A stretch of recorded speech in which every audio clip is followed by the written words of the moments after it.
সব দেশের সঙ্গে সুসম্পর্ক রাখতে চায় জামায়াতে ইসলামী, তবে কোনো দেশকে বড় ভাই হিসেবে মানবে না বলে জানিয়েছেন দলটির আমির ডাক্তার শফিকুর রহমান। তিনি বলেন, নিজেদের মাথা উঁচু করে চলবে জামায়াত, পররাষ্ট্রনীতিতে কারো লাল চোখকে পরোয়া করবে না তার দল। রাজধানীর পীরেরবাগ ঝিলপাড় এলাকায় নির্বাচনী জনসভায় তিনি বলেন, নির্বাচনের আগে কিছু দল দেশকে আমেরিকা বানানোর স্বপ্ন দেখালেও নির্বাচনের পর তা মনে রাখে না। তিনি বলেন, ৫৪ বছর দেশের মানুষ বহু ধোঁকা খেয়েছে, এবার ধোঁকাবাজকে না বলার সময় এসেছে।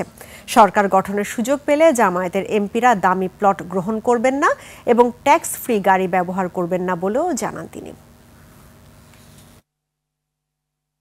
আমরা ওই যে বলছি, কারো কাছে মাথা নত করে চলতে চাই না, কাউকে আমরা দাদা কিংবা বড় ভাই মানতে চাই না। আমরা মাথা উঁচু করে এই জাতি আমরা সামনে এগিয়ে যাব ইনশাআল্লাহ।